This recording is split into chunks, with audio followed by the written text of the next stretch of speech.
আমার পর্দার মা বোনেরা, তুমি কেন খেয়াল করো না? আজকে দুনিয়ার ব্যবসায় একবার লস খেলে বারবার ব্যবসা করিয়া লাভ করার আশা করা যায়।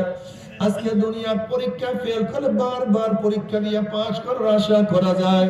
আজকে দুনিয়ার মামলায় ম্যাজিস্ট্রেট করে হারলে জজ করে আপিল করিয়া, জজ করে হারলে হাই করে আপিল করিয়া, হাই করে হারলে সুপ্রিম কোর্টে আপিল করিয়া জেতার আশা করা যায়।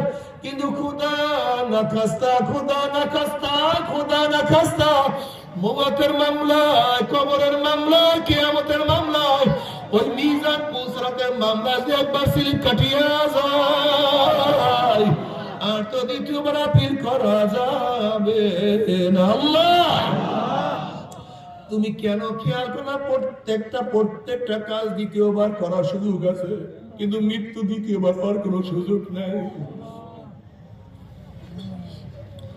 আর তুমি যে বিশ্বাসই করো মরার পরে কিছু হবেই না, তুমি তো বেঈমান, তোমার সাথে আমার কোনোই বয়ান নাই।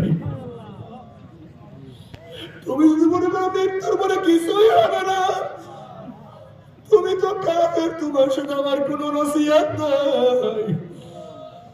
কিন্তু যদি মনে করো মৃত্যুর পরে সব কিছু শুরু হয়ে যাবে,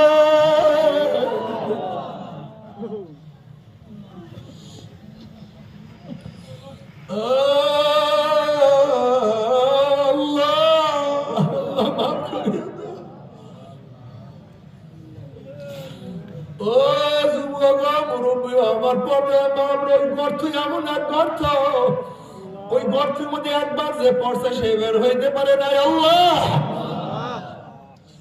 ওই কবরে এমন এক জায়গা যেখানে একবার ঢোকার পরে কেউ সেখান থেকে আর আসতে পারে নাই।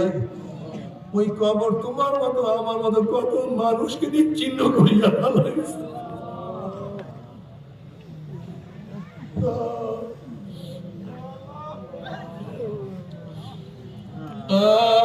কি নিয়ে রওনা করছো, কোথায় রওনা করছো, কি নিয়ে রওনা করছো, খবরদার হিসাব নিকাশ না মিলে কেউ মাওলার কবরে যাইও না। বাবারে খুব হিসাব নিকাশ মিলাও, রাত্রে হিসাব মিলাও, দিনে হিসাব মিলাও।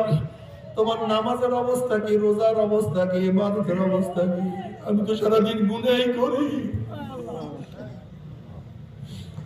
শুধু গুনার গুনাহ। আল্লাহ, তুমি আমাদের সবাইকে মাফ করিয়া দাও। ও আমার জ্ঞানী বাবারা, জ্ঞানী মা বোনেরা, তুমি কেন খেয়াল করো না? তোমার আমার বাবা আদম আলাইহিস সালাতু ওয়াস সালাম শুধু একটা ভুল করার কারণে যদি 350 বছর কাটতে পারে,